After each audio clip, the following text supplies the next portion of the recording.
மீனா அவங்களோட வீட்டுல சோஃபால உட்காந்து ஹால்ல தக்காளிய கட் பண்ணிக்கிட்டு இருப்பாங்க. அப்ப செந்தில் உள்ள வருவாரு. என்ன மீனா டோர் சாத்தாம அப்படியே லேசா அதுவே திறக்கிற மாதிரி இருக்கு அப்படின்னு சொன்னதும் மீனா அச்சச்சோ டோரை மூடுறதுக்கு மறந்துட்டீங்க சாரிங்க அப்படின்னு சொல்லுவாங்க. செந்தில் மீனா சேஃப்டி தான் ரொம்ப முக்கியம், எப்பவுமே டோரை மூடிட்டு உட்காரு அப்படின்னு சொல்லுவாங்க. என்ன மீனா என்ன கட் பண்ணிக்கிட்டு இருக்க அப்படின்னு கேட்டதும் மீனா தக்காளி சட்னி ரெடி பண்ணிக்கிட்டு இருக்கீங்க, இன்னைக்கு தோசையும் தக்காளி சட்னியும் தாங்க, ஓகே தானே அப்படின்னு கேட்பாங்க. ஓ டபுள் ஓகே அப்படின்னு சொல்லிட்டு நான் ஏதாச்சும் ஹெல்ப் பண்ணட்டுமா மீனா அப்படின்னு சொல்லிட்டு கேட்பாங்க. இல்லைங்க நீங்க வாங்கிட்டு வந்த தோசை மாவை மட்டும் பாத்திரத்துல ஊத்தி வைங்க அப்படின்னு சொன்ன உடனே அச்சோ நான் தோசை மாவு வாங்குறதுக்கு மறந்துட்டேனே, இதோ உடனே போய் வாங்கிட்டு வந்துடுறேன் அப்படின்னு சொல்லிட்டு திரும்ப கடைக்கு போயிடுவாரு. தோசை மாவு வாங்கிட்டு வந்ததும் மீனா தோசை சுடுவாங்க. தோசை பிஞ்சு பிஞ்சு வரும், நல்லாவே வராது. எங்க மீனா கோமதி வீட்டுல என்னன்னு ஏதாவது பேசுவாங்களே அப்படின்னு சொல்லிட்டு செந்தில் ரொம்ப நல்லா வருது, தோசையெல்லாம் பிஞ்சு பிஞ்சு வந்தா என்ன, எப்படி பீஸ் பீஸா ஆனா என்ன, சாப்பிட்றதுக்கு அதுதான் ஈஸியா இருக்கும், குடுமீனா அப்படின்னு சொல்லிட்டு சாப்பிட்டு காட்டுவாரு. மீனா செந்தில் கிட்ட இன்னைக்கு புதன்கிழமையா, அத்தை இன்னைக்கு மீன் குழம்பு எடுத்திருப்பாங்க, சுட சுட மீன் குழம்பும் சாதமும் சாப்பிட்றதுக்கு அப்படி இருக்கும் அப்படின்னு புகழ்வாங்க. ஆனா செந்தில் எதுவுமே கண்டுக்காத மாதிரி அப்படியே இருப்பாரு. குமார் வீட்டுல குமார், சக்திவேல், சுகன்யா 3 பேரும் உட்காந்து சோஃபால உட்காந்து பேசிக்கிட்டு இருப்பாங்க. சுகன்யா அந்த கணக்கெல்லாம் பாத்துக்கிட்டு இருப்பாங்க. சக்திவேல் சுகன்யா கிட்ட வியாபாரம் எல்லாம் எப்படி போகுது என்ன ஏதுன்னு கேட்டுக்கிட்டு இருப்பாரு. சுகன்யாவும் நாளுக்கு நாள் இன்க்ரீஸ் ஆகிக்கிட்டே போகுது,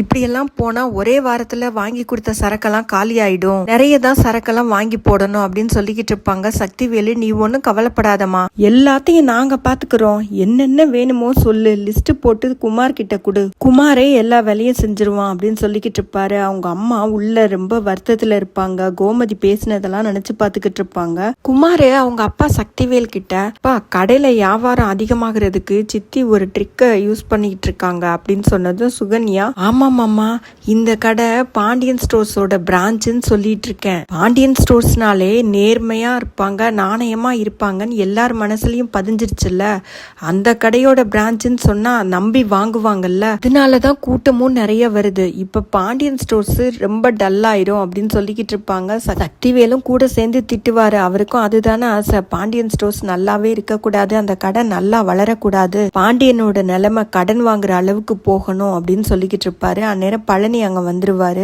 என்னடா பழனி அமைதியா உட்கார்ந்துருக்க, எல்லா வேலையும் நீயே இழுத்து போட்டு செய்யாதடா, கடைக்கு ஆள் வச்சுக்கோடா அப்படின்னு சொல்லிட்டு இருப்பாரு. நைட்ல ராஜியும் கதிரும் அவங்க வீட்டு திண்ணையில உட்கார்ந்து கடலை உரிச்சு சாப்பிட்டுக்கிட்டு இருப்பாங்க. ராஜி தான் கடலையை உரிச்சு கதிர் கையில குடுத்துக்கிட்டு இருப்பாங்க. கதிர் நான் என்ன சின்ன குழந்தையா, எனக்கு உரிச்சு சாப்பிட தெரியாதா அப்படின்னு சொல்லுவாங்க. ராஜி இருக்கட்டும் அந்த பொண்ணு யாரு, காலையில டிராவல்ஸ்க்கு வந்திருந்தாங்கல்ல அந்த பொண்ணை தான் கேட்குறேன் அப்படின்னு சொல்லி கதிர்கிட்ட கேட்டுதான், அந்த பொண்ணோட பேரு சுஸ்மிதா, நல்லா இருக்குல்ல, நல்லா ஃபேஷனா இருக்கு, ஒரு சிலர் வீட்லாம் நாகேஸ்வரி ராஜேஸ்வரி நீளமா லென்த்தியா வச்சிடறாங்க அப்படின்னு சொல்லிக்கிட்டு இருக்கவும் ராஜிக்கு ரொம்ப கோவம் வரும். அதனால கதிர் ராஜிய பார்த்துட்டு சும்மாதான் ராஜி சொன்னேன், உன் பேருக்கு என்ன, உன் பேரெல்லாம் நல்லா தான் இருக்கு, கடைக்கு வர்ற கஸ்டமர் கிட்ட ஏன் இப்படி கோவப்படுற அப்படின்னு சொல்லி கேட்பாரு. நான் ஒன்னும் எல்லார் மேலேயெல்லாம் கோவப்படலையே, சின்ன வயசு பொண்ணா இருக்கேன்னு கேட்டேன் அவ்வளவுதான் அப்படின்னு சொல்லிக்கிட்டு இருப்பாங்க. அதுக்குள்ள அவங்க அப்பா அங்க பைக்ல வருவாரு, யார்கிட்டயோ போன்ல பேசிக்கிட்டேவும், இவங்க பேசிக்கிட்டு இருக்கிறதுக்கு பக்கத்திலேயே வண்டியை நிறுத்திட்டு போவாரு. வீட்டுக்குள்ள ஏதோ டாக்குமெண்ட் எடுக்கிறதுக்காக போயிருப்பாரு. அதுக்குள்ள ராஜி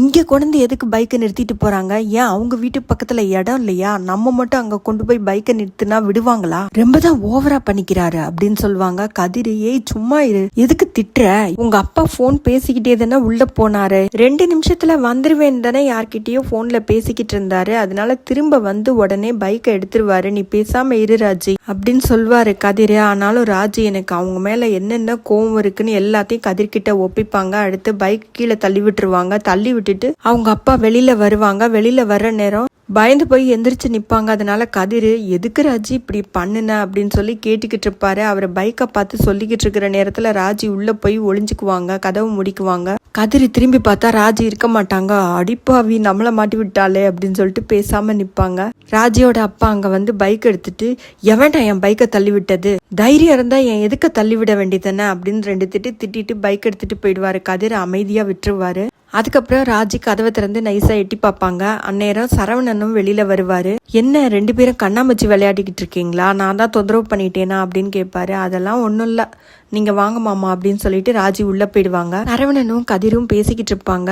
சரவணன் கதிர்கிட்ட எனக்கு தூக்கம் வரலடா அதான் வந்தேன் அப்படின்னு சொல்லிக்கிட்டு இருப்பாங்க. கதிர் என்னன்னு எப்ப கேட்டாலும் தூக்கம் வரலன்னு சொல்றீங்க, ஏதாவது ஒரு நாள்னா பரவாயில்ல, எப்பவுமே தூக்கம் வரலன்னா ஏதோ பிரச்சனை இருக்கு, கண்டிப்பா என்ன பிரச்சனைன்னு சொல்ல மாட்டேங்கிறீங்க, சொன்னாதானே மனசுல இருக்கிற பாரம் கொஞ்சம் குறையும், சொல்லுனே என்ன பிரச்சனை அப்படின்னு கேட்பாரு. அதெல்லாம் ஒண்ணும் இல்லடா, இருந்தா சொல்ல மாட்டேனா அப்படின்னு சொல்வாரு. கதிர் திரும்ப திரும்ப கேட்டதும் பிரச்சனை இருக்குதான் கதிர், ஆனா அதை சொல்றதுக்கு சூழ்நிலை இன்னும் வரல, ஏமாத்துறாங்கன்னு தெரிஞ்சே நம்மளை ஏமாத்துறாங்கன்னா கஷ்டமா தானே இருக்கும் அப்படின்னு சொல்லிக்கிட்டு இருப்பாரு. யாருன்னு சொல்லுன்னே, தூக்கிடலாம் அப்படின்னு சொல்லி கதிரி திரும்பவும் கேட்பாரு. சரவணன் எதுவும் சொல்ல மாட்டாரு. அதோட இன்னைக்கு எபிசோட் முடிஞ்சதுங்க. பொதுவாவே பசங்க அவங்களுக்கு பிடிச்ச பொண்ணுங்களோட ரொம்ப நேரம் பேசிக்கிட்டு இருந்தாலே கடலை போட்டுக்கிட்டு இருக்கான் அப்படின்னு பொதுவாவே சொல்லுவாங்க. ஆனா இன்னைக்கு எபிசோட்ல உண்மையிலேயே கடலை போடுறதுன்னா என்னன்னு காட்டினாங்க. ரொம்பவே கியூட்டா இருந்ததுங்க ராஜியும் கதிரும் கடலை சாப்பிடுறது.